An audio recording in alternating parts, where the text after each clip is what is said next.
लड़ाई तो लड़के की होती है। उन्होंने ये डोली यहाँ क्यों भिजवाई? डोली छोटी तो नहीं पड़ गई ना तुम्हारे लिए?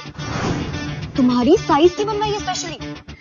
सरब ने बोल दिया कि ठीक है मेरे को सारी शर्तें मंजूर है मेहर की और मैं भाई घर जमाई बनने को तैयार हूँ। और ये सुनकर ना मेहर तो पहले विश्वास नहीं होता, क्योंकि वो तो ये जानती थी ना कि अगर मैं ये सारी शर्तें रखूंगी तो मानेगा नहीं और यहाँ पर शादी टूट जाएगी। लेकिन ऐसा कुछ नहीं होता है, क्योंकि जो ताकि तुम आराम से उसमें बैठ के हमारे घर आ सको। अब घर जमाई का पूरे मौके में जुलूस तो निकलवाना ही पड़ेगा ना, थोड़ी तो इज्जत देनी पड़ेगी तुम्हें। अब एक काम करो, फटाफट डोली में बैठ के यहाँ आ जाओ।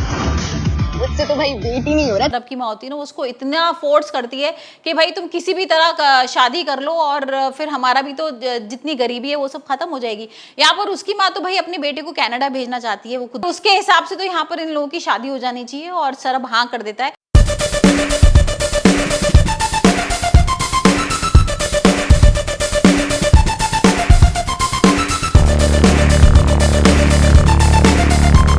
आसमा भी मेहर की तरफ से बोल देती है कि ठीक है हम रोका करने को तैयार है। और यहाँ पर एक दूसरे को वो अंगूठी पहनाई रहे होते हैं। भाई इतने पता लगता है कि हानिया का एक्सीडेंट हो गया। अब भाई जो हानिया है ना, ये सारी चीजें देख के वो तो भाई बहुत गुस्से में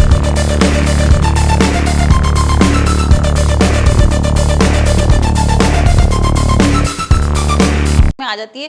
सबसे पहले तो बहुत सारे वो गोलगप्पे खा जाती है मिर्च वाले, और उसकी इतनी तबीयत खराब हो जाती है कि उसकी जो दोस्त है वो उसको लेके चली जाती है। लेकिन भाई जैसी जाती है ना तो वो गाड़ियों के सामने आके उसका बड़ा सा एक्सीडेंट हो जाता है। अब हॉस्पिटल वगैरह ले जा रहे हैं। यहाँ पर फोन आ रहा है कि हानिया का एक्सीडेंट हो गया। और सब डोली में बैठ के आने का ना वो स्वाद ही कुछ और है, और मजा ही आ गया। वैसे वो मेहर गिल का पति होने के नाते जो जुलूस निकला ही है तो भाई ठीक है, कोई बात नहीं। लोग बहुत घबराए हुए हैं।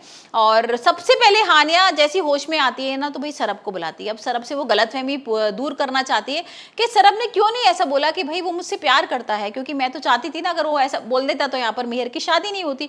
लेकिन यहाँ पर सरब बता देता है कि भाई नहीं, तुम्हें कोई गलतफहमी थी, मैं तो ना उस दिन लियो की बात कर रहा था। मतलब मैं चाह रहा था कि तुम लियो की जॉब वगैरह लगवा दो, तुम्हारा जो फार्म हाउस है उसमें नौकरी लगवा दो, और मैं तो ये सारी पर्सनल चीजें कर रहा था, मैं तो कोई प्यार व्यार की बात ही नहीं कर रहा था। और ये सब सुन के ना भाई हानिया के तो होश उड़ जाएंगे। मतलब हानिया को समझ में नहीं आएगा क्या। और हानिया को अब ये तो समझ में आ गया है कि मुझे गलतफहमी हो गई थी, सरब तो मुझसे प्यार ही नहीं करता है, सिर्फ मैं प्यार करती थी। तो अब देखते हैं आने वाले एपिसोड में क्या ट्विस्ट आता है, क्योंकि हानिया तो प्यार करती है सरब से, लेकिन यहाँ पर सरब और मेहर की शादी हो रही है।